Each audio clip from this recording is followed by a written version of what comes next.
الحمد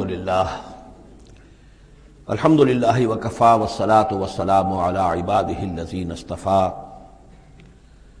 خصوصاً علی افضلہم وخاتم النبیین محمد الامین وعلی آلہ وصحبہ اجمعین اما بعد فقد قال اللہ تبارک وتعالی کما ورد فی سورۃ ہود اعوذ باللہ من الشیطان الرجیم بسم اللہ الرحمن الرحیم وَيَا قَوْمِ لَا يَجْرِمَنَّكُمْ شِقَاقِي أَن يُصِيبَكُمْ مِثْلُ مَا أَصَابَ قَوْمَ نُوحٍ أَوْ قَوْمَ هُودٍ أَوْ قَوْمَ صَالِحٍ وَمَا قَوْمُ لُوطٍ مِّنكُمْ بِبَعِيدٍ صدق اللہ العظیم۔ رب اشرح لي صدری ويسر لي أمری واحلل عقدۃ من لسانی یفقہوا قولی۔ اللهم ربنا ألهمنا رشدنا وأعذنا من شرور أنفسنا اللهم أرنا الحق حقا وارزقنا اتباعه وأرنا الباطل باطلا وارزقنا اجتنابه اللهم ربنا آنس وحشتنا في قبورنا وارحمنا بالقرآن العظيم اللهم اجعله لنا إماما ونورا وهدى ورحمة اللهم ذكرنا منه ما نسينا وعلمنا منه ما جهلنا وارزقنا تلاوته آناء الليل وآناء النهار واجعله لنا حجة يا رب العالمین آمین۔ رمضان مبارک کا پہلا عشرہ مکمل ہو جانا آپ سب حضرات کو مبارک ہو۔ آج کی شب سے دوسرا عشرہ شروع ہو رہا ہے۔ پہلے عشرے کو حضور نے عشرہ رحمت قرار دیا ہے اور یہ عشرہ مغفرت ہے۔ سورہ ہود کے 8ویں رکوع میں جو مضمون چل رہا تھا، حضرت شعیب علیہ السلام اور ان کی قوم کے مابین جو رد و قدح کی تفصیل بیان ہو رہی تھی، اس میں ایک اہم نقطہ آیا ہے وَيَا قَوْمِ لَا يَجْرِمَنَّكُمْ شِقَاقِي، اور دیکھو اے میری قوم کے لوگو، تمہیں میری دشمنی، میرا ذاتی بغض اس بات پر آمادہ نہ کر دے کہ تمہارا وہ انجام ہو جائے ان یصیبکم مثل ما اصاب قوم نوح، کہ تم پر بھی وہی عذاب آئے اللہ کا جیسا کہ آیا تھا قوم نوح پر، او قوم ہود، او قوم ہود، یا جو آیا تھا قوم ہود پر، او قوم صالح، یا جو آیا تھا قوم صالح پر، لوط منکم ببعید، اور قوم لوط تو تم سے زیادہ دور بھی نہیں۔ یہ چار جو ہیں قوموں کے اوپر عذاب آ چکا تھا حضرت شعیب علیہ السلام کی قوم پر عذاب آنے سے پہلے، حضرت نوح، حضرت ہود، اور جہاں جن شہروں تک حضرت لوط علیہ السلام بھیجے گئے، یعنی سدوم اور عامورہ کی بستیاں۔ اور یہ جو بستیاں تھیں دونوں جن پر عذاب آیا ہے، بعید ہونے کا معاملہ ان کا دونوں اعتبار سے ہے، زمانی اعتبار سے بھی، مکانی اعتبار سے بھی۔ جغرافیے میں بھی ہم نے دیکھ لیا کہ خلیج عقبہ کے مشرقی ساحل کے ساتھ جو ہے علاقہ جو ہے یہ تھا کہ جو اصحاب مدین کا ہے، جن میں شعیب بھیجے گئے، ان سے ذرا ہٹ کر مشرق میں جو ہے بحیرہ بردار ہے، اور بحیرہ بردار کے ساحل کے اوپر یہ شہر آباد تھے۔ تو جغرافیائی اور زمینی اعتبار سے بھی فاصلہ نہیں ہے، زمانی اعتبار سے بھی زیادہ فصل نہیں ہے۔ اور اگرچہ بعض لوگوں کا خیال یہ ہے کہ حضرت موسیٰ علیہ السلام جب مدین گئے تھے، مصر سے اپنی جان بچا کر نکلے تھے، تو پھر وہاں جس شیخ کے پاس وہ رہے ہیں اور جس کی بیٹی سے پھر انہوں نے شادی کی ہے، اس کے بارے میں لوگوں نے یہ خیال ظاہر کیا کہ وہ حضرت شعیب تھے۔ مجھے اس سے سختی سے اختلاف ہے، اور مجھے ان لوگوں کی رائے سے اتفاق ہے جو سمجھتے ہیں کہ یہ ممکن ہی نہیں ہے۔ حضرت شعیب کی قوم کے اوپر جو عذاب آ چکا تھا، اس کے بعد جو لوگ بچے کھچے وہاں آباد تھے، ان میں کوئی نیک آدمی تھا کہ جس کے پاس حضرت موسیٰ علیہ السلام کا جانا ہوا ہے۔ لیکن یہ کہ بہرحال اتنا فصل کوئی ہزاروں برس کا نہیں ہے ان کے مابین، سینکڑوں برس کا بھی شاید نہ ہو، قریب کا ہے معاملہ، زمانی اعتبار سے بھی اور زمینی اعتبار سے بھی۔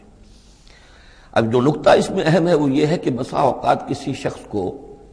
کسی داعی حق سے ذاتی پرخاش ہوتی ہے،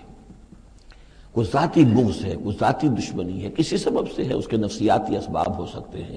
اور بہت سے اسباب ہو سکتے ہیں، اور صرف ایک ذاتی پرخاش کی وجہ سے وہ اس کی دعوت کو رد کرتا ہے، اس کی مخالفت پر کمر بستہ ہو جاتا ہے، اس کی دشمنی اختیار کرتا ہے۔ نتیجہ کیا ہے؟ اس کا کچھ نہیں بگاڑتا، اپنے آپ کو برباد کر لیتا ہے، اپنی تباہی کو دعوت دیتا ہے۔ تو اے میری قوم کے لوگ، میری زدم زدہ میں تم کہیں اس انجام سے دوچار نہ ہو جانا،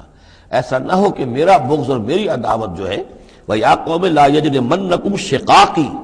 أَن يُصِيبَكُمْ مِثْلُ مَا أَصَابَ قَوْمَ نُوحٍ أَوْ قَوْمَ هُودٍ أَوْ قَوْمَ صَالِحٍ وَمَا قَوْمُ لُوطٍ مِّنكُمْ بِبَعِيدٍ وَاسْتَغْفِرُوا رَبَّكُمْ، اور دیکھو استغفار کرو اپنے رب سے، ثم توبوا الیہ، پھر اس کی طرف رجوع کرو، اس کی طرف آگے بڑھو، اس کی اطاعت کرو، اس کی فرمانبرداری کرو۔ ان ربی رحیم ودود، یقیناً میرا رب رحیم بھی ہے، ودود بھی ہے، محبت فرمانے والا ہے۔ قال یا شعیب ما نفقہ کثیرا مما تقول، انہوں نے کہا کہ اے شعیب تم جو کچھ کہتے ہو اس کی اکثر بات تو ہماری سمجھ میں نہیں آتی، کیا کہہ رہے ہو تم؟ یعنی یہ کہ ذہنوں کے سانچے اتنے بگڑ گئے ہوتے ہیں کہ سیدھی بات ان میں فٹ بیٹھتی نہیں۔ ما نفقہ کثیرا مما تقول وانا لنراک فینا ضعیفا، ہم تو یہ دیکھ رہے ہیں کہ تم ہمارے اندر کوئی طاقتور آدمی نہیں ہو، کمزور سے آدمی ہو، ہم تو دیکھتے ہیں کہ تمہارے پاس کوئی قوت نہیں ہے۔ لولا رہتک، اگر نہ ہوتا تمہارا خاندان، لرجمناک، تو ہم تجھے کبھی کا جو سنسار کر چکے ہوتے۔ اب یہ بات بہت اہم ہے اس وقت، اصل میں یہ جو صورت مکی نازل ہو رہی ہیں، جو حضور کی دعوت اور تحریک جس دور سے گزر رہی تھی اور جو کچھ ہو رہا تھا، وہ اس کا ایک عکس سابقہ انبیاء اور رسل کے حالات میں بھی جو ہے تو وہ اسی دور کی مناسبت سے وہی باتیں نمایاں کی جاتی ہیں۔ یعنی جو تکرار ہوئی ہے ان رسولوں کے حالات کی، وہ تکرار محض نہیں ہے، بلکہ ہر جگہ پر جس دور میں وہ صورت نازل ہو رہی ہے جن میں ان کا تذکرہ ہو رہا ہے، اس دور میں جو خاص مسائل ہیں کہ جو درپیش ہیں محمد الرسول اللہ صلی اللہ علیہ وسلم اور آپ کے صحابہ کو، تو ان کے مناسبت سے جو ہدایت ہے، دل جوئی ہے، مسلمانوں کے لیے رہنمائی ہے، وہ حصہ ان رسولوں کی تعلیمات اور تاریخ کا بیان کیا جاتا ہے۔ اب یہاں مکے میں بھی شکل یہ ہو چکی تھی کہ بقیہ سب قریش جو ہیں وہ حضور کے خلاف جو ہیں سخت غیظ اور غضب کے اندر مبتلا تھے، لیکن چونکہ حضور کے چچا ابو طالب یہ خاندان بنی ہاشم کے سردار تھے اور انہیں ذاتی محبت تھی، وہ چاہے ایمان نہیں لائے حضور پر صلی اللہ علیہ وسلم، لیکن ذاتی محبت انہیں اتنی تھی کہ انہوں نے آخری وقت تک سپورٹ کیا ہے۔ اور قبائلی زندگی میں یہ ہوتا ہے کہ اگر کہیں کسی ایک خاندان کے کسی فرد کے اوپر کوئی ہاتھ اٹھایا جائے تو پھر وہ خاندان انتقام لیتا ہے۔ اس کا مطلب یہ ہوتا کہ وہ حضور کے خلاف وہ کوئی اقدام کرتے ہیں تو گویا کہ ان فائٹنگ شروع ہو جائے گی، داخلی خانہ جنگی شروع ہو جائے گی بنو ہاشم کی ان لوگوں کے خلاف کہ جو ہم حضور کو کوئی غضب پہنچائیں، نقصان پہنچائیں۔ یہ تحفظ ملا ہوا تھا محمد الرسول اللہ صلی اللہ علیہ وسلم کو اللہ تعالیٰ کی طرف سے۔ اگر خدا نہ خواستہ ابو لہب ہوتا اس سردار، تو کبھی کا حضور کے خلاف کوئی نہ کوئی اقدام وہ کر چکے ہوتے، لیکن چونکہ خاندان بنی ہاشم کی سرداری اس وقت تھی ابو طالب کے پاس، اور انہیں دلچسپی تھی اور محبت تھی، شفقت تھی حضور کے ساتھ، بلکہ کچھ عرصہ جو ہے حضور ان کے سائے عاطفت کے اندر انہوں نے گزارا بھی تھا۔ اس وجہ سے تو یہ نقشہ دکھایا جا رہا ہے کہ آج قریش کے مقابلے میں جس طریقے سے کہ بنو ہاشم کی سپورٹ اور حفاظت جو ہے وہ حضور کے لیے اللہ تعالیٰ نے اسے قلعہ بنا دیا ہے، یہی معاملہ اس وقت تھا کہ حضرت شعیب کا بھی خاندان ان کا پشت بنا تھا۔ وَلَوْلَا رَحْتُكَ، اگر تمہارا خاندان تمہارا پشت بنا نہ ہوتا اور تمہارا ساتھ نہ دے رہا ہوتا، لَرَجَمْنَاكَ،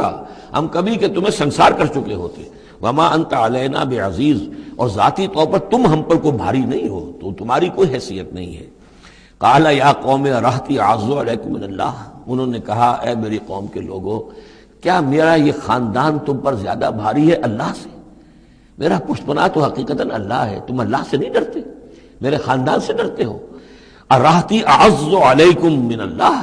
واتخذتموہم وراءکم ظہریا، اللہ کو تو تم نے اپنی پیٹھوں کے پیچھے پھینکا ہوا ہے، بلایا ہوا ہے۔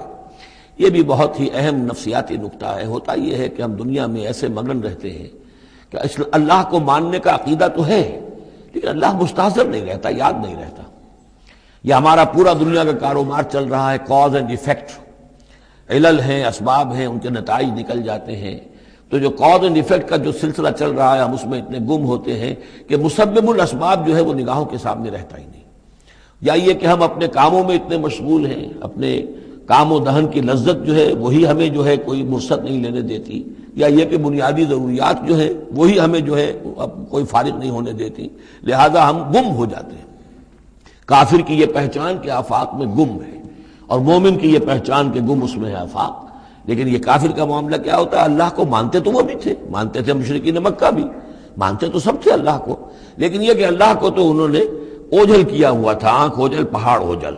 تم اللہ سے نہیں ڈرتے، میرے خاندان سے ڈرتے ہو۔ وَاتَّخَذْتُمُوهُ وَرَاءَكُمْ ظِهْرِيًّا، اللہ کو تو تم نے اپنی پیٹھوں کے پیچھے پھینکا ہوا ہے، یعنی اسے تو نسیہ منسیہ کیا ہوا ہے، اس کی طرف تمہارا ذہن ہی نہیں ہے۔ ان ربی بما تعملون محیط، جبکہ میرا رب جو کچھ کہ تم کر رہے ہو اس کا احاطہ کیے ہوئے، تمہارا گھیراؤ کیے ہوئے اللہ، تم اس کی گرفت سے نکل کر نہیں جا سکتے. وَيَا قَوْمِ اعْمَلُوا عَلَىٰ مَكَانَتِكُمْ إِنِّي عَامِلٌ، اور اے میری قوم کے لوگوں کرو جو کچھ کر سکتے ہو اپنی جگہ پر، میرے خلاف جو کر سکتے ہو، جو ریشہ دوانیاں کر سکتے ہو، جو اقدام کر سکتے ہو. یہ چیلنجنگ انداز جو ہے ان آخری صورتوں میں آپ کو نظر آ رہا ہے، سورہ نام سے چلا آ رہا ہے، اس لیے کہ وہ کشاکش جو تھی حق و باطل کی وہ اس انتہا کو پہنچ چکی تھی کہ اب حضور صلی اللہ علیہ وسلم کی طبیعت کے اندر بھی وہ بیزاری پیدا ہو چکی تھی. اب جو کچھ تم کر سکتے ہو کر لو. انی عامل، اپنا سا جو میں کر سکتا ہوں میں کر رہا ہوں، جو کوشش مجھ سے بن آ رہی ہے میں کر رہا ہوں. سوف تعلمون، ان قریب تم جان لو گے، من یاتی ہے عذاب یخزیہ، کون ہے وہ جس پر وہ عذاب آئے گا جو اسے رسوا کر دے گا. ومن ہوا کاذب، اور کون ہے وہ جو جھوٹا ہے، میں جھوٹا ہوں یا تم جھوٹے ہو. وارتقبوا انی معکم رقیب، تاکتے رہو، انتظار کرو، میں بھی تمہارے ساتھ اب تاک رہا ہوں، منتظر ہوں. ولما جاء امرنا، جب ہمارا حکم آ گیا، نجینا شعیبا، ہم نے نجات دے دی شعیب کو، والذین آمنوا معہ، اور ان کو کہ جو اس کے ساتھ ایمان لائے تھے، برحمت منا، اپنی جانب سے رحمت کے ذریعے، واخذت الذین ظلموا الصیحۃ، اور جو یہ ظالم تھے، گناہ گار تھے، مشرک تھے اور کافر تھے، انہیں آ پکڑا ایک بہت بڑی کڑک نے. فاصبحوا فی دیارہم جاثمین، تو وہ اپنے اپنے گھروں میں اور اپنے ولاز میں اور اپنی کوٹھیوں میں، اپنی حویلیوں میں اوندھے پڑے رہ گئے. کأن لم یغنوا فیہا، ایسے ہو گئے جیسے وہ کہیں آباد تھے ہی نہیں. الا بعدا لمدین، آگاہ ہو جاؤ، پھٹکار ہے مدین پر. کما بعدت ثمود، جیسے کہ ثمود پر پھٹکار ہوئی. وَلَقَدْ أَرْسَلْنَا مُوسَىٰ بِآيَاتِنَا، میں نے عرض کیا تھا کہ اس سورہ مبارکہ میں حضرت موسیٰ کا بس ذکر آئے گا تھوڑا سا جو آ رہا ہے اب، ورنہ یہ 6 رکوع ختم ہوئے انباء الرسل کے. ان میں سے 2 رکوع جو تھے وہ حضرت نوح علیہ السلام کے حالات پر مشتمل تھے، اور باقی سب کے لیے ایک ایک رکوع آیا ہے. وَلَقَدْ أَرْسَلْنَا مُوسَىٰ بِآيَاتِنَا وَسُلْطَانٍ مُّبِينٍ إِلَىٰ فِرْعَوْنَ وَمَلَئِهِ، اور ہم نے بھیجا موسیٰ کو اپنی آیات کے ساتھ اور واضح سند دے کر فرعون اور اس کے سرداروں کے پاس. فَاتَّبَعُوا أَمْرَ فِرْعَوْنَ، لیکن ان بدبختوں نے فرعون ہی کی پیروی کی، اسی کے حکم کو مانا، اسی کی بات پر چلے. وما امر فرعون برشید، حالانکہ وہ فرعون کا معاملہ جو ہے وہ کوئی کامیابی والی راہ نہیں تھی، ہدایت والی راہ نہیں تھی. یقدم قومہ یوم القیامہ، اب قیامت کے دن وہ آئے گا آگے آگے چلتا ہوا، اپنی قوم کی قیادت کرتے ہوئے آئے گا، آگے آگے آئے گا. یوم القیامت، پیچھے پیچھے اس کی قوم آ رہی ہوگی. فاوردہم النار، اور پھر وہ لا کر آگ کے گھاٹ پر انہیں اتار دے گا، جہنم تک پہنچا دے گا. وبئس الورد المورود، اور وہ بہت ہی برا گھاٹ ہے جس پر اترا جائے. جیسے کوئی پانی پینے کے لیے جانور آتے ہیں، ان کا کوئی سردار جو ہے وہ آگے آگے آ رہا ہو، سب گھاٹ پر وہ اپنے پھر پورے قافلے کو لے آتا ہے، اسی طریقے سے یہ جہنم کے گھاٹ پر، اس آگ کے گھاٹ پر لا اتارے گا فرعون اپنی قوم کو. وَأُتْبِعُوا فِي هَٰذِهِ لَعْنَةً، اور اس دنیا میں بھی ان پر لعنت جو ہے ان کے پیچھے لگا دی گئی. وَيَوْمَ الْقِيَامَةِ، اور قیامت کے دن بھی. بِئْسَ الرِّفْدُ الْمَرْفُودُ، برا ہے وہ انعام جو ان کو ملنے والا ہے. ذَلِكَ مِنْ أَنبَاءِ الْقُرَىٰ، یہ ہیں ان بڑی بڑی بستیوں اور بڑے ملکوں کے اہم خبریں. نَقُصُّهَا عَلَيْكَ، جو کہ ہم آپ کو سنا رہے ہیں، بیان کر رہے ہیں آپ پر. منہا قائم و حسید، ان میں سے ایسی بھی ہیں جو ابھی قائم ہیں، موجود ہیں، اور ایسی بھی ہیں کہ جو بالکل ختم ہو گئی، معدوم ہو گئی. حسید کا لفظ اصل میں آتا ہے کھیتی کے لیے، جبکہ فصل کاٹ دی جائے. فصل کٹ گئی ہو تو جو منظر نظر آتا ہے وہاں پر جو ویرانی ہوتی ہے. تو بعض مقامات تو ایسے ہیں جہاں یہ قومیں آباد تھیں تو اب ان کا نام و نشان تک نہیں رہا، جیسے کہ قوم عاد کہاں تھی، اب ان کا نام و نشان نہیں. اگرچہ ابھی حال ہی میں سیٹلائٹ کے ذریعے سے ان کا جو شہر ہے اور شداد کی جو جنت تھی اس کے آثار مل گئے ہیں، لیکن یہ کہ وہ زیر زمین ہے، سطح زمین کے اوپر ان کا کوئی نام و نشان نہیں. لیکن یہ کہ جیسے سمود کے مسکن جو ہے وہ بھی موجود ہیں. منہا قائم و حسید. وما ظلمناہم ولکن ظلموا انفسہم، اور ہم نے ان پر کوئی ظلم نہیں کیا، انہوں نے اپنی جانوں پر خود ظلم اٹھایا. فما اغنت عنہم آلہتہم التی یدعون من دون اللہ، تو کچھ کام نہ آ سکے اور کچھ بچا نہ سکے انہیں ان کے وہ آلہہ، وہ معبود کہ جنہیں وہ پکارا کرتے تھے اللہ کے سوا. من شیء، کچھ بھی. لما جاء امر ربک، جب تیرے رب کا حکم آ گیا. وما زادوہم غیر تتبیب، اور انہوں نے کچھ اضافہ نہیں کیا ان کے حق میں مگر تباہی اور بربادی کا. وَكَذَلِكَ أَخْذُ رَبِّكَ إِذَا أَخَذَ الْقُرَىٰ، اور ایسے ہی ہوتی ہے پکڑ آپ کے رب کی اے نبی جب وہ پکڑتا ہے بستیوں کو. وَهِيَ ظَالِمَةٌ، جبکہ وہ ظالم ہوتی ہیں، گناہ گار ہوتی ہیں، ان میں گناہ کا اور معصیت کا عام چلن ہو جاتا ہے. إِنَّ أَخْذَهُ عَلِيمٌ شَدِيدٌ، یقیناً اس کی پکڑ جو ہے وہ بڑی دردناک بھی ہے، بڑی سخت ہے. جیسے کہ آخری پارے میں إِنَّ بَطْشَ رَبِّكَ لَشَدِيدٌ. ان فی ذلک لآیۃ لمن خاف عذاب الآخرہ، یقیناً اس میں نشانی ہے ان کے لیے کہ جو آخرت کے عذاب سے ڈرتے ہوں۔ ذالک یوم مجموع لہ الناس، وہ دن ہے کہ جس کے لیے لوگوں کو لامحالہ جمع کیا جائے گا۔ وذالک یوم مشہود، اور وہ دن ہے پیشی کا، سب کو پیش ہونا ہے۔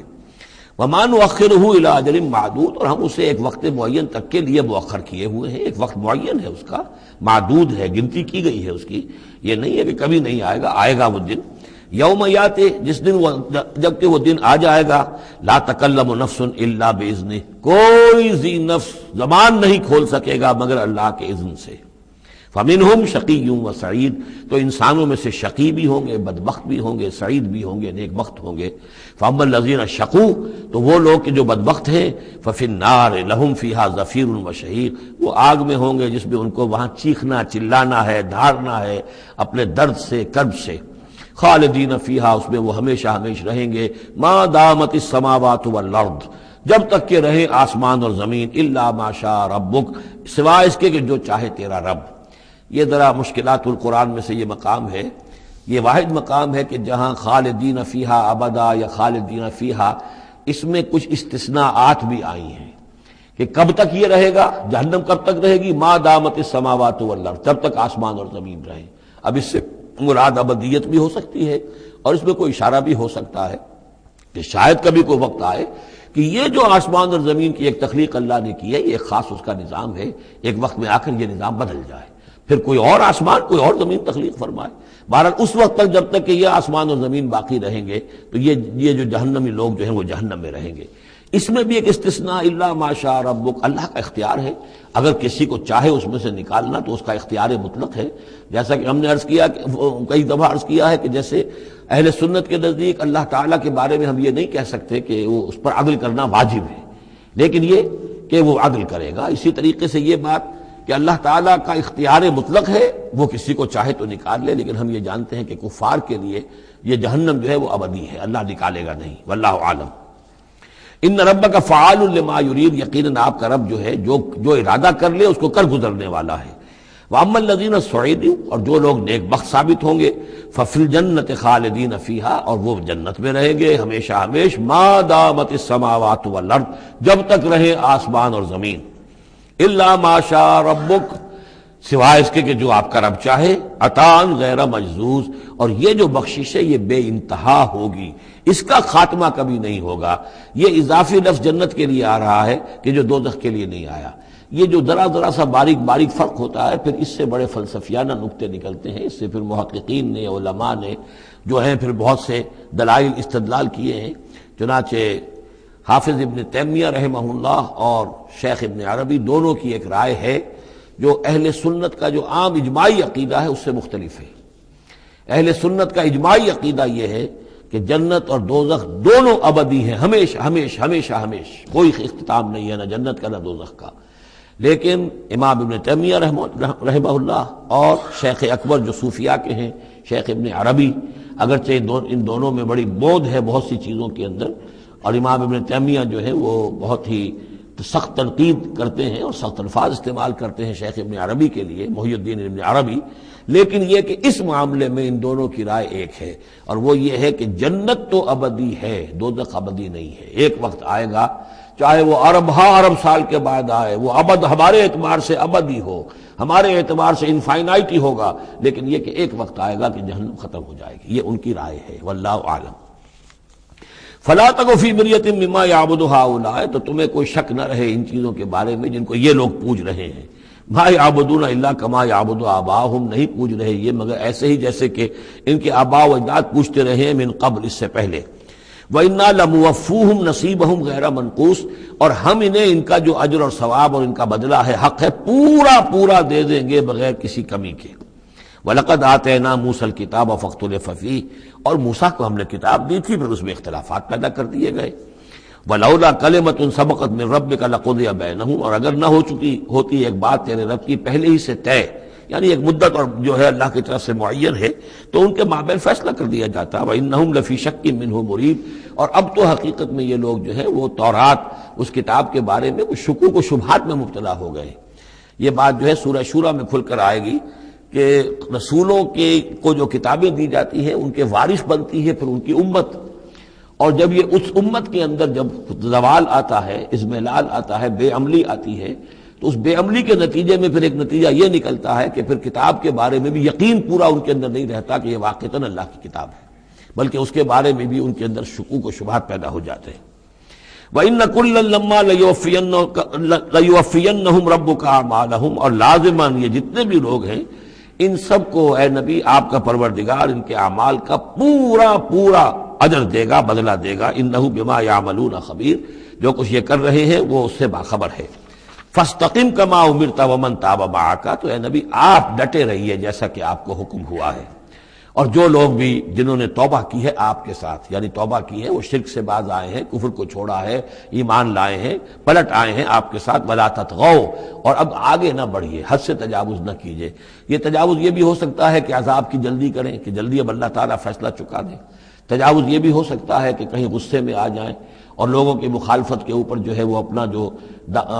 حلم جو ہے اس کا دامن ہاتھ سے چھوڑ بیٹھے، تو یہ مختلف چیزیں ہو سکتی ہیں۔ اِنَّهُ بِمَا تَعْمَلُونَ بَصِيرٌ، جو کچھ تم کر رہے ہیں اسے بھی اللہ دیکھ رہا ہے، جو کچھ وہ کر رہے ہیں اسے بھی دیکھ رہا ہے، اس کو ان کی سزا دے گا، تمہیں تمہارا اجر و ثواب دے گا۔ وَلَا تَرْكَنُوا إِلَى الَّذِينَ ظَلَمُوا، اور دیکھو ان ظالموں کی طرف کوئی جھکاؤ پیدا نہ ہو جائے تمہارے اندر، رشتہ داری کی وجہ سے، دوستی کی وجہ سے، تمہاری ان کے ساتھ جو پرانے مراسم چلے آ رہے ہیں، اگر کہیں اس کی وجہ سے تم ان کی طرف جھک جاؤ گے، فَتَمَسَّكُمُ النَّارُ، تو تمہیں بھی آگ پکڑ لے گی، وَمَا لَكُم مِّن دُونِ اللَّهِ مِنْ أَوْلِيَاءَ، اور پھر تمہیں اللہ سے بچانے والے کوئی حمایتی نہیں ہوں گے، ثُمَّ لَا تُنصَرُونَ، پھر تمہاری مدد نہیں کی جائے گی۔ وَأَقِمِ الصَّلَاةَ طَرَفَيِ النَّهَارِ وَزُلَفًا مِّنَ اللَّيْلِ، اور اے نبی نماز کو قائم رکھیے۔ اب یہ سارے خطابات آپ دیکھ رہے ہیں کہ بظاہر واحد کے صیغے میں حضور سے ہو رہے ہیں، لیکن یہاں پر خطاب امت سے ہے، مسلمانوں سے ہے، حضور کی وساطت سے اہل ایمان جو ہے وہ مخاطب ہے۔ نماز قائم رکھو، دن کے دونوں طرف، فجر ہے ادھر مغرب ہے یا عصر ہے، یہ نہار کا دو طرف جو ہے وہ تو فجر اور عصر شمار ہوں گے، وَزُلَفًا مِّنَ اللَّيْلِ، اور کچھ ٹکڑے رات کے، اب مغرب عشاء کو بھی ہم شمار کر سکتے ہیں رات میں، تو اس طریقے سے یہ مختلف شروع میں جیسے اوقات آئے ہیں تو ان میں ابھی پوری طریقے سے 5 نمازوں کا نظام نہیں تھا، وہ تو سن 11 نبوی میں جبکہ یہ معراج ہوئی ہے اس وقت پھر 5 نمازوں کا نظام آیا ہے، ورنہ پورے مکی دور کے 10 برس بلکہ 10.5 برس تک وہ نمازوں کا نظام ایسا ہی تھا کہ کبھی صبح شام کی بات کہہ دی ہے، صبح شام کرو، اور یا یہ کہ سورہ بنی اسرائیل میں بھی ایک بات آ جائے گی وہ وہاں پڑھیں گے۔ وَأَقِمِ الصَّلَاةَ طَرَفَيِ النَّهَارِ وَزُلَفًا مِّنَ اللَّيْلِ إِنَّ الْحَسَنَاتِ يُذْهِبْنَ السَّيِّئَاتِ، یقیناً نیکیاں بدیوں کو دور کر دیتی ہیں۔ ذَلِكَ ذِكْرَىٰ لِلذَّاكِرِينَ، اور یہ یاد دہانی ہے یاد رکھنے والوں کے لیے۔ وَاصْبِرْ فَإِنَّ اللَّهَ لَا يُضِيعُ أَجْرَ الْمُحْسِنِينَ، اور صبر کیجئے، اور اللہ تعالیٰ محسنین کا، نیکی کرنے والوں کے صبر کو ضائع نہیں کرتا۔ فَلَوْلَا كَانَ مِنَ الْقُرُونِ مِنْ قَبْلِكُمْ أُولُو بَقِيَّةٍ، تو کیوں نہ ایسا ہوا کہ ہوتے ان قوموں میں جو تم سے پہلے تھی ایسے اولو بقیہ ہوتے، ایسے حق کے علمبردار ہوتے، ینہون عن الفساد فی الارض، کہ جو لوگوں کو اپنی قوموں کو روکتے رہتے زمین میں فساد مچانے سے، الا قلیلا ممن انجینا منہم، سوائے اس کے کہ کچھ کم ہوئے، بہت تھوڑے لوگ ہوئے جن میں سے کہ ہم نے بچا لیا، یعنی جو لوگ بھی نہیں منکر کرتے رہے، روکتے رہے، بدی سے روکتے رہے، کفر سے روکتے رہے، شرک سے روکتے رہے، ان کے بارے میں بار بار یہ بات آ رہی ہے کہ اللہ تعالیٰ ان کو بچا لیتا ہے۔ وَاتَّبَعَ الَّذِينَ ظَلَمُوا مَا أُتْرِفُوا فِيهِ، اور وہ لوگ کہ جنہوں نے گناہ کی روش اختیار کی وہ تو انہوں نے پیروی کی اپنی اسی چیزوں کی جس میں کہ ان کو ساز و سامان دیا گیا تھا، عیش جو ان کو دے دیا گیا تھا، کانوا مجرمین وکانوا مجرمین، اور یقیناً وہ مجرم تھے۔ وما کان ربک لیہلک القری بظلم، اور آپ کا رب بستیوں کو ظلم کے ساتھ ہلاک کرنے والا نہیں ہے کہ بغیر ان کی یعنی خرابی کے اعمال کے، بغیر ان کے جرائم کے ان کو ایسے ہی ہلاک کر دیتا۔ وما کان ربک لیہلک القری بظلم وَأَهْلُهَا مُصْلِحُونَ، جبکہ اس میں بسنے والے لوگ جو ہیں وہ مصلح ہوں، اچھے کردار کے لوگ ہوں، اصلاح کرنے والے ہوں، صالح ہوں۔ وَلَوْ شَاءَ رَبُّكَ لَجَعَلَ النَّاسَ أُمَّةً وَاحِدَةً، اور اگر اللہ چاہتا، آپ کا رب چاہتا تو تمام نوع انسانی کو ایک ہی امت بنا دیتا۔ وَلَا يَزَالُونَ مُخْتَلِفِينَ، لیکن نہیں، یہ اختلاف کرتے ہی رہیں گے، انسانوں میں اختلاف ہمیشہ باقی رہے گا، صرف فرق یہ ہے کہ اختلاف کو ایک حد تک رکھا جائے، تفرقہ نہ ہو جائے۔ اختلاف ہے، ایک رائے میری، ایک رائے آپ کی ہے، ٹھیک ہے، آپ کی رائے، آپ کے پاس یہ دلائل ہیں، آپ کا دل اس پر ٹھک گیا ہے، آپ اس پر عمل کیجئے۔ میرے پاس یہ دلیل ہے، میرا دل اس پر ٹھکتا ہے، میں اس حدیث کو زیادہ قوی سمجھتا ہوں، آپ نے اس کو زیادہ جو ہے مضبوط سمجھا ہے، کوئی حرج نہیں۔ میں بھی قرآن و سنت سے استدلال کر رہا ہوں، آپ بھی قرآن و سنت سے استدلال کر رہے ہیں، امام ابو حنیفہ نے بھی کیا ہے تو وہیں سے استدلال کیا ہے، امام شافعی نے بھی کیا، تو اختلاف ہے۔ تفرقہ نہ ہو کہ تم اور من دیگرم تو دیگری، میں اور ہوں تم اور ہو، یہ تفرقہ جو ہے وہ کفر ہے۔ لیکن اختلاف لا یزالون مختلفین، وہ تو یہ ہے کہ گلہائے رنگا رنگ سے ہے رونق چمن، اے ذوق جہاں کو ہے زیب اختلاف سے۔ اختلاف جو ہے مونوٹنی اگر دنیا میں ہو تو طبیعت انسان کی محتاج ہے، یہاں تو یہ کہ رنگا رنگی ہو، تنوع ہو، تو اس سے ہی انسان جو یہاں کی جو زیبائش ہے اور رونقیں ہیں۔ ولا یزالون مختلفین الا من رحم ربک، سوائے اس کے کہ جس پر تیرا رب رحم فرما دے۔ ولذالک خلقہم، اللہ نے بنایا ہی اسی حساب سے ہے ان کو۔ دو افراد کے مزاج ایک نہیں ہے، دو افراد کے انگوٹھوں کی وہ یہ نشان ایک نہیں، لکیریں ایک جیسی نہیں ہے، دو انسانوں کی شکلیں ایک جیسی نہیں ہے، یہ تو اللہ تعالیٰ نے بنایا ہے تخلیق کے اندر۔ اب جینز کسی کے کچھ ہے، کسی کے کچھ ہے، کسی میں کچھ جو ہے اور اثرات آ رہے ہیں، کسی میں کسی اور طرح کے اثرات آ رہے ہیں۔ الناس کالمعادن، اور یہ تمام انسان بھی معدنیات کی طرح ہیں، تو اس طرح ہی اللہ تعالیٰ نے جو پیدا کیا ہے وہ ایک جیسی شے تو نہیں پیدا کی۔ وَتَمَّتْ كَلِمَةُ رَبِّكَ لَأَمْلَأَنَّ جَهَنَّمَ مِنَ الْجِنَّةِ وَالنَّاسِ أَجْمَعِينَ، اور تیرے رب کی یہ بات پوری ہو کر رہے گی کہ میں پر کر کے رہوں گا جہنم کو جنوں سے اور انسانوں سے، سب سے۔ یعنی اس نے جنت بنائی ہے، اس کو بھی اس نے آباد کرنا ہے اہل حق کے ذریعے سے، جہنم بھی تو بنا رکھی ہے، اس کا ایندھن بھی اسے درکار ہے۔ تو اس دنیا کے اندر جو کفار ہیں، مشرکین ہیں، گناہگار ہیں، جو عیاشیاں کر رہے ہیں، بدماش ہیں اور جو ظالم ہیں، یہ ظاہر بات ہے کہ جہنم کے لیے ایندھن ہے جو اللہ نے فراہم کیا ہے۔ وَكُلًّا نَقُصُّ عَلَيْكَ مِنْ أَنْبَاءِ الرُّسُلِ، اب یہ وہ اصطلاح آ گئی جس کا میں بار بار ذکر کر رہا تھا، انباء الرسل۔ اور یہ سب چیزیں جو ہم بیان کر رہے ہیں محمد آپ پر، یہ رسولوں کی بڑی اہم خبروں میں سے ہیں۔ حضرت نوح، حضرت ہود، حضرت صالح، حضرت لوط، حضرت شعیب، حضرت موسیٰ، یہ حالات جو بیان کر رہے ہیں من انباء الرسل ما نثبت به فؤادک، اور یہ اس لیے تاکہ اس کے ذریعے سے آپ کے دل کو جما دیں، مضبوطی دیں۔ یعنی جو کچھ آپ پر اور آپ کے ساتھی اہل ایمان پر آج بیت رہی ہے، یہ کوئی نئی بات نہیں ہے، ہمیشہ یہی ہوا ہے۔ ہمارے رسول جب بھی آئے ایسی مخالفت ہوئی ہے، اسی طرح کی انہوں نے مشقتیں جھیلی ہیں۔ حضرت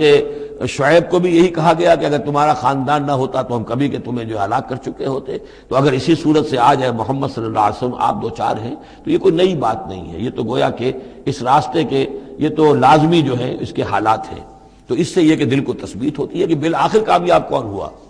آیا حضرت شعیب کی قوم کامیاب ہوئی یا حضرت شعیب کامیاب ہوئے؟ تو بالآخر کامیابی اے نبی آپ کی اور آپ کے ساتھیوں کی ہے۔ وَجَاءَكَ فِي هَذِهِ الْحَقُّ، اور اس قرآن میں یا اس سورہ مبارکہ میں آپ کے پاس حق آ گیا ہے، وَمَوْعِظَةٌ، اور نصیحت آ گئی ہے، وَذِكْرَىٰ، اور یاد دہانی آ گئی ہے، لِلْمُؤْمِنِينَ، اہل ایمان کے لیے۔ وَقُلْ لِلَّذِينَ لَا يُؤْمِنُونَ، اور کہہ دیجئے ان لوگوں سے جو ایمان نہیں رکھتے، اعملوا علی مکانتکم، کر لو اپنے مقام پر جو کچھ کر سکتے ہو۔ اب کوئی اختلاف، کوئی بھی اپنا دقیقہ فروگزاشت نہ رکھو، میری مخالفت میں، میری جو بھی تم دشمنی میں کر سکتے کر گزرو۔ انا عاملون، ہم بھی اب کر رہے ہیں جو کچھ ہم کر سکتے ہیں۔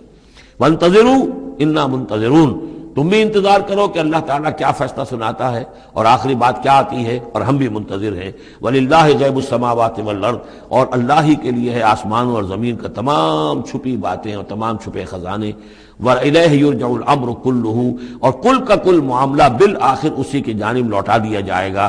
فَاعْبُدْهُ، بس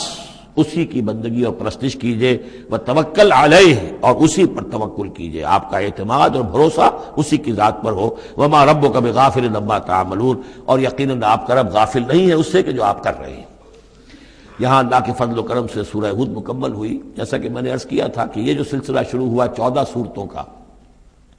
پہلا جوڑا اس میں سے سورہ یونس، سورہ ہود علیہم الصلاۃ والسلام۔ البتہ جو تیسرا اس کے اندر سب گروپ، میں نے کہا تھا تین کے سب گروپ ہیں، یہ تیسری سورت جو ہے سورہ یوسف، یہ بالکل پورے قرآن میں منفرد ہے اپنے مزاج کی۔ اس کے ساتھ جزوی سی مشابہت آئے گی ایک سورت کی، میں بعد میں عرض کروں گا۔ اس وقت یہ ہے کہ اس کو نوٹ کیجئے کہ اب تک ہم نے پڑھا ہے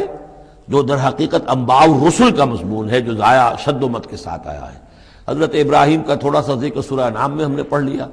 کچھ تھوڑا سا ذکر جو ہے وہ سورہ ہود کے اندر آ گیا ہے، لیکن یہ ہے کہ اصل جو آیا ہے انباء الرسل، ایام اللہ فذکرہم بایام اللہ۔ یہ قصص النبیین کے اعتبار سے یہ منفرد صورت ہے،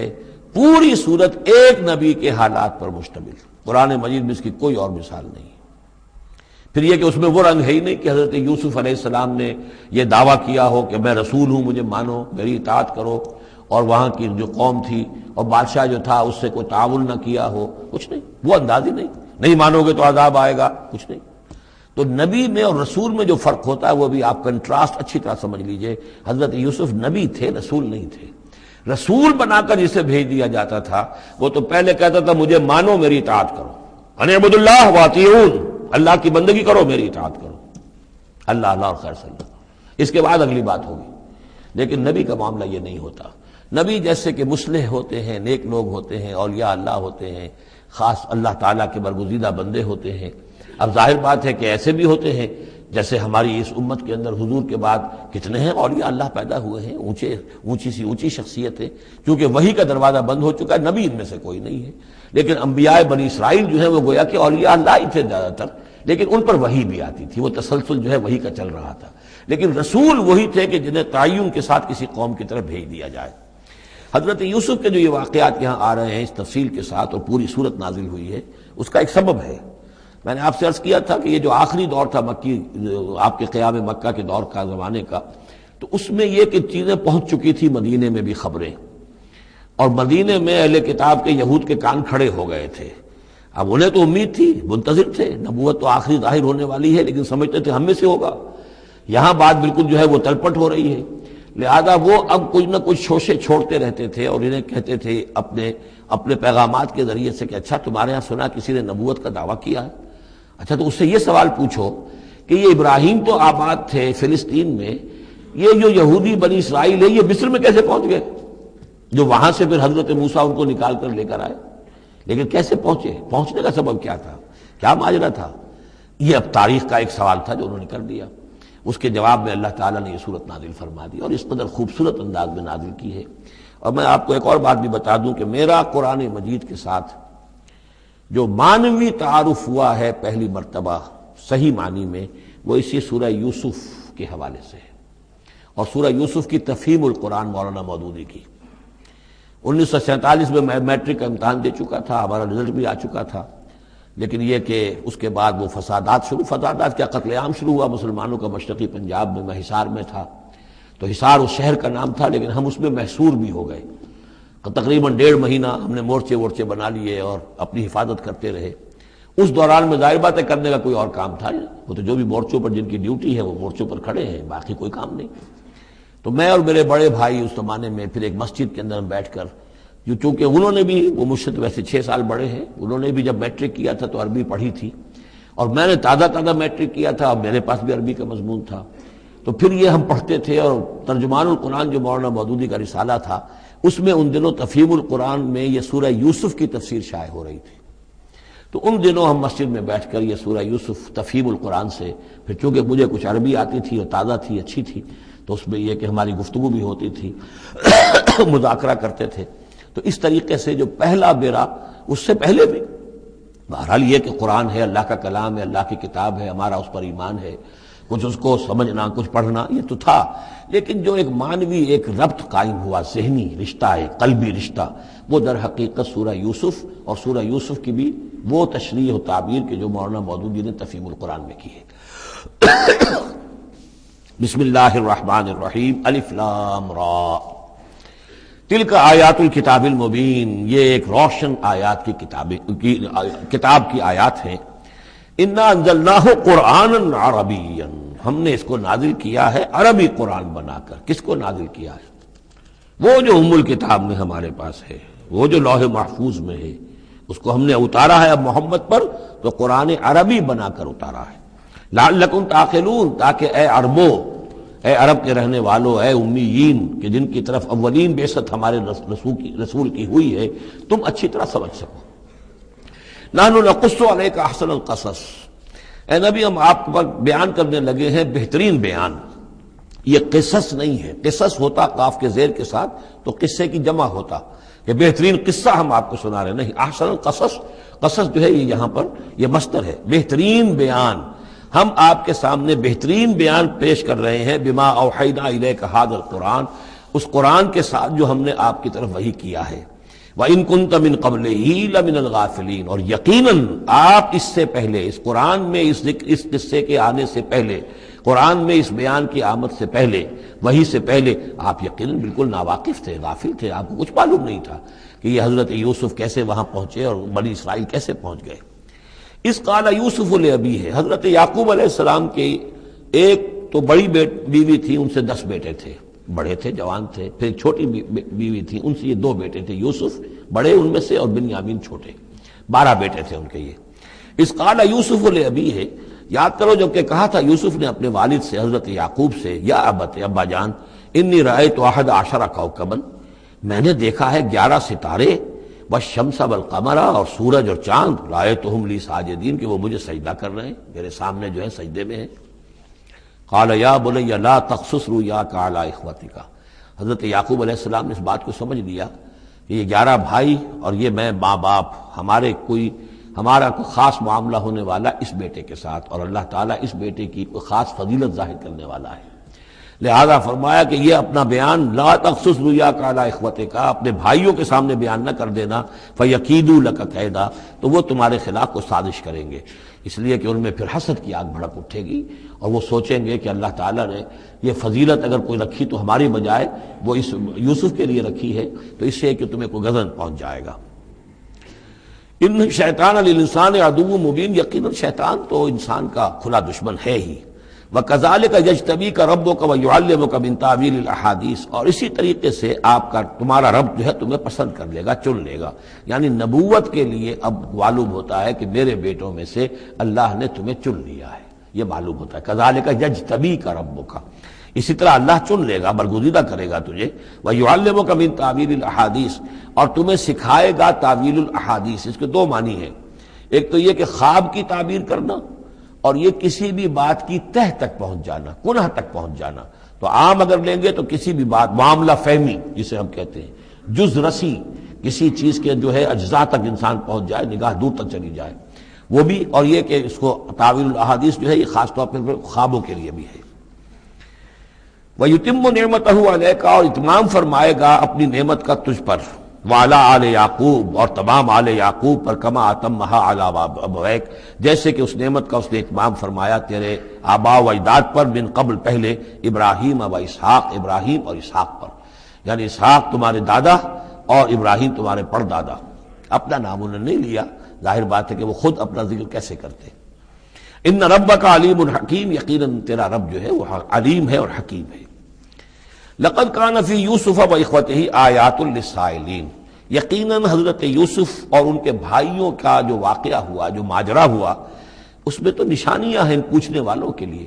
یعنی جنہوں نے یہ سوال پوچھوایا ہے اور جو پوچھ رہے ہیں ان سب کے لیے نشانیاں ہیں۔ اگر اسی قصے کو حقیقت بینی کے ساتھ جو ہے، حقیقت کی نگاہ کے ساتھ اسے دیکھیں اور طلب ہدایت کے لیے اس قصے پر غور کریں جو قرآن اب پیش کر رہا ہے، تو یہ کہ ان کے لیے تو بہت سی چیزیں جو ہے نکھر کر سامنے آ جائیں گی، حقائق واضح ہو جائیں گے۔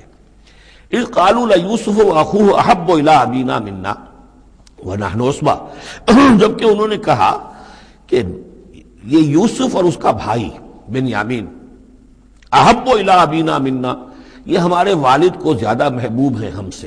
ہم سے زیادہ محبت ان دونوں سے، ونحن عصبہ،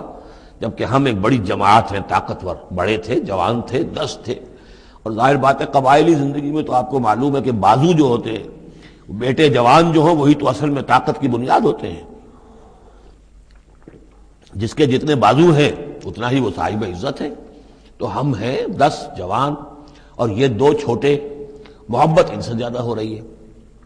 انا ابانا لفی ضلال مبین، یقیناً ہمارے ابا جان کچھ بہک سے گئے، معلوم ہوتا ہے کچھ سٹھیا گئے۔ اقتلوا یوسف، قتل کر دو اس یوسف کو، اب اطرحوہ ارضا، یا اسے کہیں دور کسی ملک کے اندر پھینک دو، اسے دلا وطن کر دو، یخلو لکم وجہ ابیکم، تاکہ تمہارے والد کی جو توجہات ہیں، عنایات ہیں، تمہاری طرف ہو جائیں۔ اس کی طرف سے ہٹ کر جو ساری عنایات کا مرکز اور منبع بنا ہوا یوسف، تو یہ جب یہاں نہیں رہے گا، یہ کانٹا نکل جائے گا، تو پھر یہ ہے کہ وہ عنایات جو ہیں حضرت یعقوب کی وہ ہمارے حصے میں آئیں گی۔ وَتَكُونُوا مِن بَعْدِهِ قَوْمًا صَالِحِينَ، یہ کڑوا گھونٹ تو کر گزرو پھر بعد میں نیک بن جانا، یعنی دل میں ملامت بھی ہے، ضمیر کہہ رہا کیا کرنے لگے ہو، کیا سوچ رہے ہو، ایک اپنے بھائی کو قتل کرنا چاہتے ہو، لیکن یہ کہ پھر یہ کہ انسان جو ہے اپنے آپ کو جب کوئی نفس سے، جیسے کہ ہم سورہ مائدہ میں پڑھا ہے فَطَوَّعَتْ لَهُ نَفْسُهُ قَتْلَ أَخِيهِ، قابیل کے نفس نے اسے آمادہ کر ہی لیا اپنے بھائی کے قتل کرنے پر۔ تو اب ان لوگوں کا بھی جو ہے ضمیر ملامت جب کر رہا تھا تو ان کا ٹھیک ہے بھائی یہ تو کر گزرے ہیں اب، لیکن اس کے بعد نیک ہو جائیں گے، توبہ کر لیں گے، پھر کفارہ بھی ادا کر دیں گے، پھر جس طرح بھی ہوگا تلافی بھی کر دیں گے اپنے اس جرم کی۔ قال قائل منهم لا تقتلوا یوسف، کہا ان میں سے ایک کہنے والے نے نہیں قتل نہ کرو یوسف کو، یہ یہودا تھے جو سب سے بڑے بیٹے تھے، اور یہیں سے لفظ یہودی بنا ہے، سب سے بڑے بیٹے حضرت یعقوب کے یہودا، اور یہ شریف النفس تھے ان میں۔ انہوں نے کہا نہیں قتل مت کرو، وَأَلْقُوهُ فِي غَيَابَةِ الْجُبِّ، ہاں کسی جو باولیاں پچھلے زمانے میں ہوتی تھی، کنواں نہیں اصل میں کہنا چاہیے، باولیاں پتہ نہیں بہت سے لوگ جانتے نہیں ہوں گے، وہ ایک بہت گہرا سا جو ہے وہ کھودتے تھے تاکہ پانی تک پہنچ جائے، اور پھر جہاں پانی کی سطح ہوتی تھی اس کے آس پاس طاقچے بنے ہوتے تھے، تو ان طاقچوں میں سے غیابت الجب، ان میں سے کسی میں اس کو ڈال داؤ تاکہ پھر کوئی رسی نیچے پھینکے گا اور کوئی قافلہ آئے گا، اس کا کوئی پانی لینے والا آئے گا،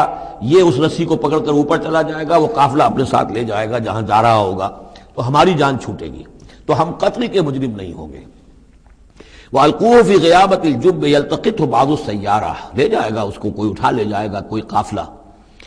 ان کنتم فاعلین، اگر تم کرنے ہی والے ہو، یعنی اگر تم تل گئے ہو، اب ظاہر بات ہے کہ باقی 9 بھائی اگر تلے ہوئے تھے تو بڑے بھائی کی کچھ بس نہیں گئی، اس نے کہا اچھا کم سے کم یہ کرو، قتل تو نہ کرو، اس کو کسی کنویں کی کسی باولی کے طاقچے کے اندر رکھاؤ۔ قالوا یا ابانا ما لک لا تمنا علی یوسف وانا لہ لناصحون، اب انہوں نے کہا کہ ابا جان کیا وجہ ہے کہ آپ ہم پر بھروسہ نہیں کرتے یوسف کے معاملے میں، کبھی ہم پر اعتماد نہیں کرتے، ہمارے پاس اکیلا نہیں چھوڑتے، اسے کیا مسئلہ ہے؟ وَإِنَّا لَهُ لَنَاصِحُونَ، ہم تو اس کے بڑے خیر خواہ ہیں۔ أَرْسِلْهُ مَعَنَا غَدًا، کل ذرا ہمارے ساتھ بھیجیے، ہم جا رہے ہیں شکار کے لیے جا رہے ہیں،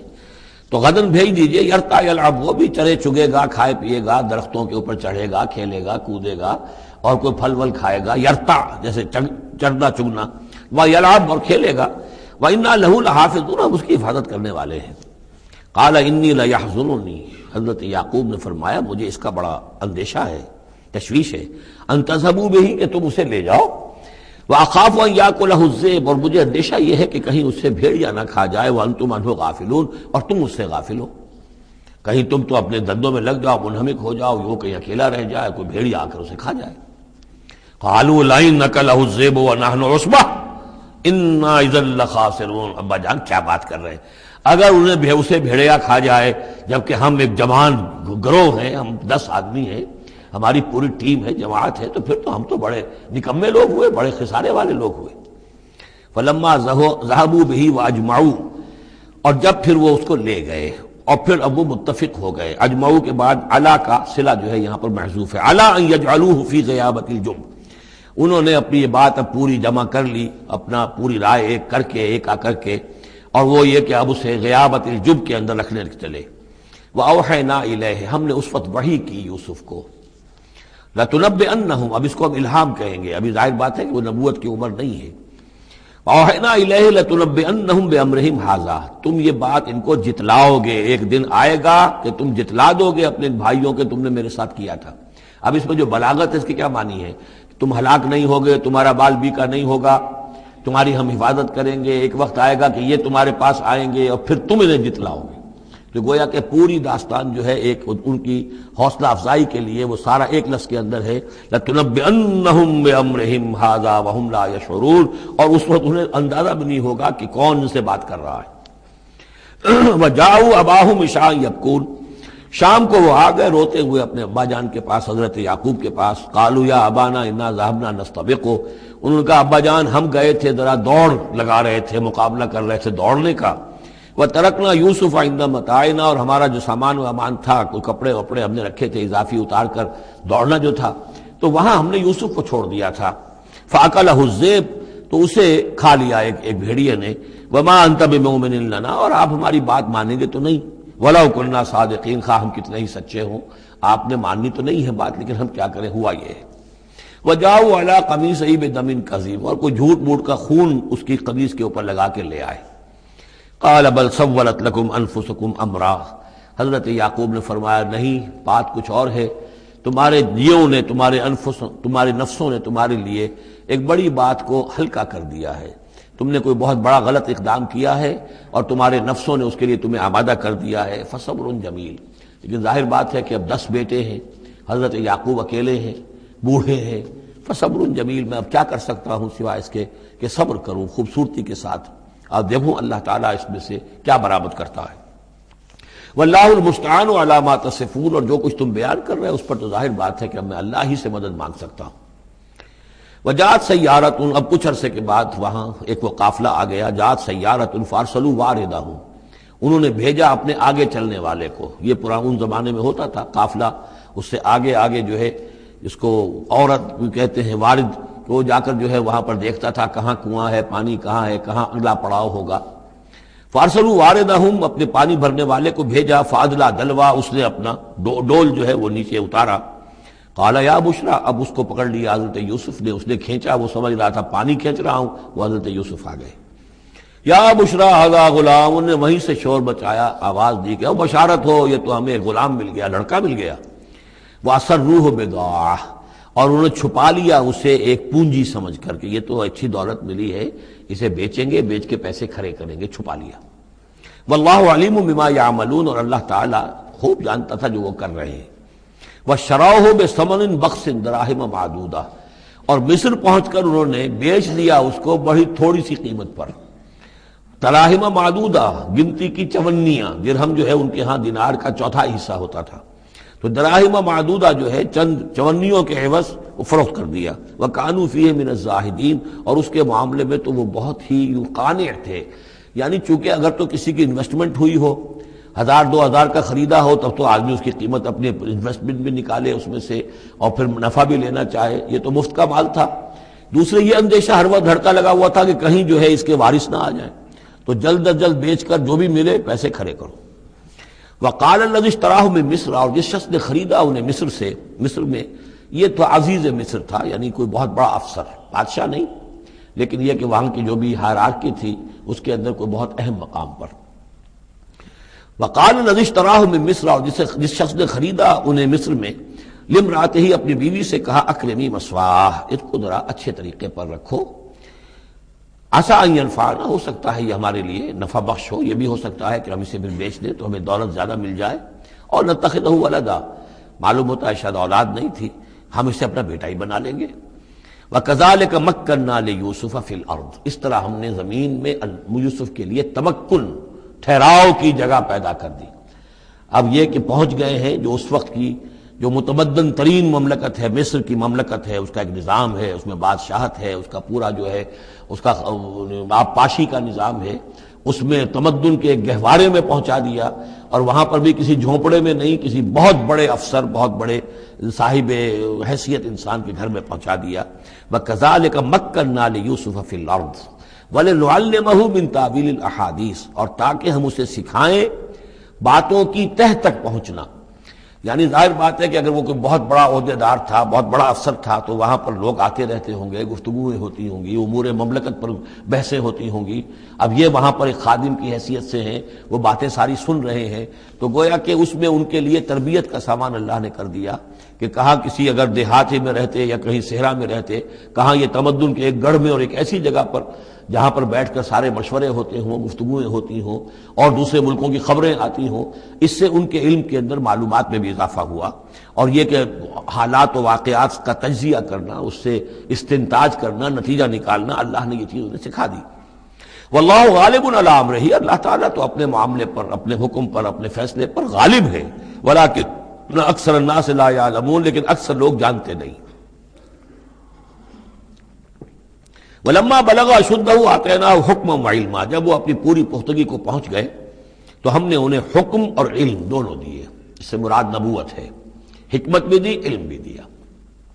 وَكَذَلِكَ نَجْزِي الْمُحْسِنِينَ، اسی طریقے سے ہم محسنین کو بدلہ دیتے ہیں، اچھا بدلہ دیتے ہیں. وَرَاوَدَتْهُ الَّتِي هُوَ فِي بَيْتِهَا، اور پھسلانے کی کوشش کی اس عورت نے جس کے گھر میں وہ تھے، وہی عزیز مصر کی بیوی، وہ ان پر فریفتہ ہو گئی. فی بیتہا عن نفسہ، ان کے جی سے پھسلانے کی کوشش کی، انہیں گناہ پر آمادہ کرنا چاہا. یہاں تک کہ وغلقت الابواب، ایک موقع پر اس نے دروازے بند کر دیے، وقالت حیت لک، اور بولی کہ جلدی کرو۔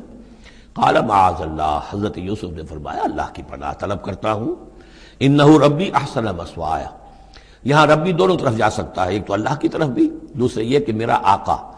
یہ لفظ جو ہے آقا کے لیے، بادشاہ کے لیے بھی اس صورت میں بار بار آیا ہے کہ میں خیانت کروں اپنے آقا کی، اس نے میرے ساتھ بہترین سلوک کیا ہے، اچھی طرح رکھا ہے،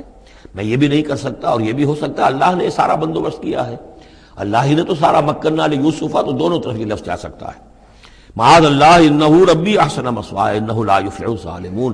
گناہ گار اور ظالم لوگ جو ہیں فلاح نہیں پایا کرتے۔ وَلَقَدْ هَمَّتْ بِهِ وَهَمَّ بِهَا، اور وہ تو ان کی طرف لب کی، یا یوں سمجھیے کہ اس نے تو ارادہ کیا اس کا، وَهَمَّ بِهَا لَوْلَا أَن رَأَىٰ بُرْهَانَ رَبِّهِ، اور وہ بھی کرتا اگر نہ دیکھ لیتا اپنے رب کی ایک دلیل۔ یعنی یہ کہ یوسف جوان بھی تھے، یوسف جو ہے پھر بہرحال انسان تھے، طبع بشری کی بنیاد پر ان کے اندر بھی وہ ایک داعیہ پیدا ہو سکتا تھا، لیکن اللہ تعالیٰ کا خاص انتظام یہ ہوا کہ کوئی خاص اس وقت اللہ نے انہیں اپنی ایسی نشانی دکھائی، برہان دکھائی۔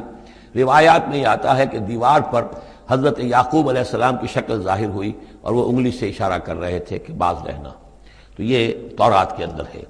تو بہرحال قرآن مجید بھی کوئی اس کی یعنی نفی نہیں ہے اس میں، بلکہ ہو سکتا ہے الرا برہان ربہ،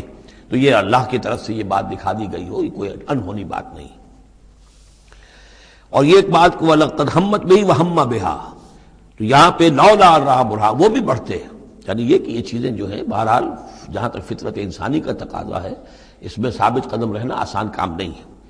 كَذَلِكَ لِنَصْرِفَ عَنْهُ السُّوءَ، اور یہ اس لیے کہ ہم پھیر دیں اس سے بدی کا رخ، والفحشاء، اور بے حیائی کا۔ ہم نے خاص اہتمام کیا حضرت یوسف علیہ السلام کی عفت و عصمت کی حفاظت کی۔ انہ من عبادنا المخلصین، یقیناً وہ ہمارے بڑے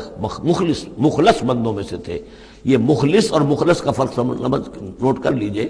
مخلص اس میں فاعل ہے، خلوص کرنے والا، اور مخلص وہ جس کو خالص کر لیا گیا ہو۔ اللہ کے مخلص بندے وہ ہیں جن کو اللہ نے اپنے لیے خالص کر لیا، تو یہ اللہ کے خاص بندے، چہیتے بندے مخلص ہیں جنہیں اللہ نے اپنے لیے خالص کر لیا ہے۔ واستبق الباب، وہ دونوں دوڑے دروازے کی طرف، یعنی حضرت یوسف علیہ السلام نے اس کی نیت بری دیکھی اور دیکھا کہ وہ تلی ہوئی ہے، اس کے اوپر شیطان کا بھوت سوار ہے، تو وہ دروازے کی طرف لپکے کہ میں بھاگ جاؤں، پیچھے وہ دوڑی۔ قالت وقدت قمیصہ من دبر، اور دوڑ میں اس میں یہ ہوا کہ اس نے جو پیچھے سے پکڑنے کی کوشش کی حضرت یوسف کو، تو ان کا کرتا جو ہے اس کے ہاتھ میں آ گیا اور وہ پھٹ گیا۔ حضرت یوسف دوڑ رہے ہیں، پیچھے سے وہ کرتے کا دامن جو ہے پھٹ گیا۔ وَأَلْفَيَا سَيِّدَهَا لَدَى الْبَابِ، اور اچانک ہو سکتا ہے غیر متوقع طور پر، وقت ایسا نہ ہو عام طور پر آنے کا، اس کا جو شوہر تھا، اس کو دونوں نے دیکھا کہ وہ دونوں دروازے کے اوپر وہ موجود ہے۔ پایا ان دونوں نے اس کے شوہر کو، اس کے سردار کو، اس کے آقا کو، اس کے شوہر کو لدى الباب، دروازے کے پاس۔ قالت ما جزاء من اراد باهلك سوءا، اب دیکھیے یہ ہے وہ کہ جو عورت کے جو چلتر جس کو کہتے ہیں مشہور، فوراً جو اس نے پیترا بدلا ہے، اس نے کہا اپنے شوہر سے مخاطب ہو کر، بڑا سوچو کیا سزا ہونی چاہیے اس شخص کی جو تمہاری بیوی کے ساتھ بدکاری کا ارادہ کرے، یعنی یہ کہ یہ جو یوسف ہے یہ مجھ پر گویا کہ مجرمانہ حملہ کرنا چاہتا تھا اور میں نے اپنے آپ کو بچایا ہے۔ قالت ما جزاء من اراد باهلك سوءا الا ان يسجن، اس کی سوا کیا سزا ہو سکتی ہے کہ اسے جیل میں ڈال دیا جائے، اور عذاب العلیم، یا اسے کوئی اور دردناک عذاب دیا جائے۔ اب ظاہر ہے اپنے دفاع کے لیے حضرت یوسف کو کچھ نہ کوئی بیان تو دینا تھا۔ قال هي راودتني عن نفسي، انہوں نے صاف بیان کر دیا کہ خود اس نے مجھے گناہ پر آمادہ کرنا چاہا تھا اور پھسلانا چاہا تھا مجھے میرے جی سے۔ وشهد شاهد من اهلها، اب یہ کہ وہاں کوئی اور تھا، کوئی شخص کہ جو تھا اس عورت، وہ زلیخا اس کا نام آتا ہے تو رات میں قرآن میں کہیں نہیں ہے، امراۃ العزیز تو آتا ہے، اس عزیز کی بیوی، بڑے افسر کی بیوی، لیکن یہ کہ اس کا کوئی رشتہ دار بھی وہاں آن موقع پر موجود تھا، تو اس نے قرائن کی جو گواہی ہوتی ہے، سرکمسٹانشل ایویڈنس، اس کی بات کی۔ انہوں نے کہا کہ اگر تو اس کا کرتا پھٹا ہوا ہو، شاہد شاہد من اہلہا، اس عورت کے عزیزوں رشتہ داروں میں سے گواہی دینے والے نے ایک نے گواہی دی، اگر اس کا کرتا پھٹا ہوتا سامنے سے، فصدقت، تو وہ سچی ہوتی، وہو من الکاذبین، اور یہ جھوٹا ہوتا۔ یعنی اگر کوئی مرد حملہ کر رہا ہے اور عورت اپنا تحفظ کر رہی ہے اور اس میں جو ہے کہیں کرتا پھٹتا ہے مرد کا، تو وہ سامنے کا حصہ پھٹے گا۔ وَإِنْ كَانَ قَمِيصُهُ قُدَّ مِن دُبُرٍ، اور اگر اس کی قمیص ہے پھٹی ہوئی پیچھے سے، فَكَذَبَتْ، تو وہ جھوٹی ہے، وَهُوَ مِنَ الصَّادِقِينَ، اور وہ سچا ہے۔ اب یہ بھی آپ دیجئے، کریڈٹ دیجئے بہرحال کہ اس کی عورت کے رشتہ داروں میں سے کسی نے اتنی عادلانہ بات کی ہے، اتنی حکیمانہ بات بھی کی ہے، عادلانہ بھی کی ہے اور حق کی بات کی ہے، تو معلوم ہوتا ہے کہ اس معاشرے کے اندر بھی جہاں بہت سی خرابیاں بھی تھیں، آگے آ جائیں گی وہ خرابیوں کا بھی ذکر ہے، لیکن یہ کہ بہرحال کچھ نہ کچھ اچھائیاں بھی تھیں۔ فلما رأى قميصه قد من دبر، جب اس نے دیکھا کہ قمیص تو پھٹی ہوئی ہے پیچھے سے، قال انه من کیدکن، تو اس نے کہا اس عزیز مصر نے اپنی بیوی سے کہ یہ تمہاری ہی چالوں میں سے ہے، فریب میں سے ہے، ان کیدکن عظیم، تم عورتوں کی چالیں جو ہیں اور تمہاری عورتوں کے جو فریب ہیں وہ بہت بڑے ہیں۔ یوسف اعرض عن ھذا، اب اس نے کہا یوسف ٹھیک ہے اس سے درگزر کرو، عن ھذا، اعرض عن ھذا واستغفری لذنبک، اور دیکھو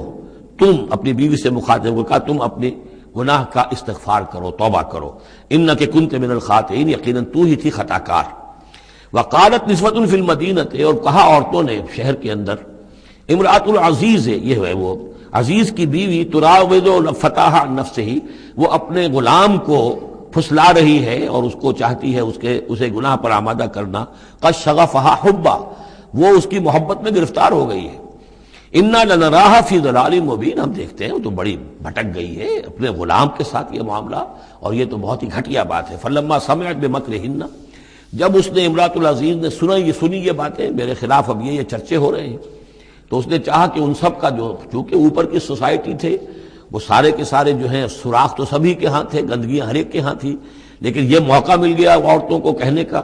اسے معلوم تھا خود ان کے اپنے کردار کیسے کچھ ہیں، لیکن اس نے چاہا کہ اس کا بھانڈا جو ہے چوراہے کے اندر ان کے کردار کا بھی پھوڑ دیا جائے۔ ارسلت الیہن، تو ان سب کو بلوایا ایک دعوت میں، وآتت لہن متکئا، اور اہتمام کیا ایک مجلس کا، ایک ڈنر کا، اور اس میں یہ کہ سب جو متکئا جو سہارا لے کر بیٹھے ہوئے ہیں، وآتت کل واحدۃ منہن، اور ہر عورت کو اس نے ایک چھری اس کے سامنے رکھی، سکینن، ایک چھری،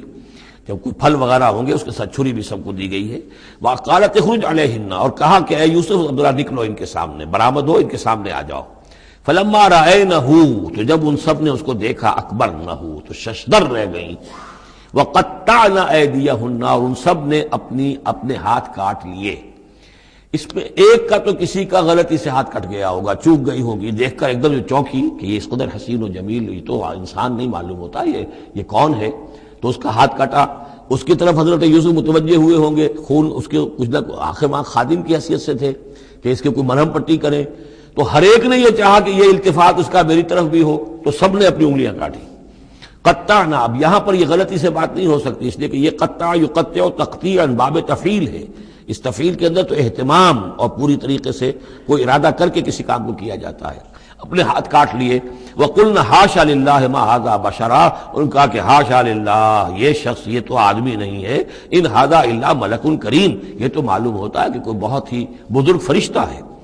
قالت فَذَلِكُنَّ الَّذِي لُمْتُنَّنِي فِيهِ، تو اس نے کہا یہ ہے وہ جس کے بارے میں تم مجھے ملامت کر رہی تھی اور مجھ پر جو ہے تم تان کر رہی تھی۔ وَلَقَدْ رَاوَدتُّهُ عَن نَّفْسِهِ، اور میں نے اسے یقیناً پھسلانا چاہا، گناہ پر آمادہ کرنا چاہا، فَاسْتَعْصَمَ، لیکن وہ جمع رہا، وہ قائم رہا، وہ مستقیم رہا، اس نے اپنی عفت اور عزت کی حفاظت کی۔ وَلَئِن لَّمْ يَفْعَلْ مَا آمُرُهُ، اور اگر اس نے نہ کیا وہ جو میں اسے حکم دے رہی ہوں، لَيُسْجَنَنَّ، تو وہ لازماً قید میں پڑے گا، وَلَيَكُونَ مِنَ الصَّاغِرِينَ، اور یہ کہ بہت ہی چھوٹا ذلیل و خوار ہو کر رہے گا۔ اس سے آپ اندازہ کر لیجئے کہ اس اونچی سوسائٹی کا اخلاقی طور پر اس وقت کیا حال ہو چکا تھا، کس دھڑلے سے یہ کہہ رہی ہے، اور ان کی تمام بیگمات کا بھی جو مسئلہ تھا وہ بھی سامنے آ چکا، اور اس میں ظاہر بات ہے کہ اسی دھڑلے کے ساتھ اس کا اعلان کرنا اپنے گناہ کا، کوئی اس میں حجاب محسوس نہیں کر رہی۔ قال رب السجن احب الی مما یدعوننی الیہ، حضرت یوسف نے دعا کی، پروردگار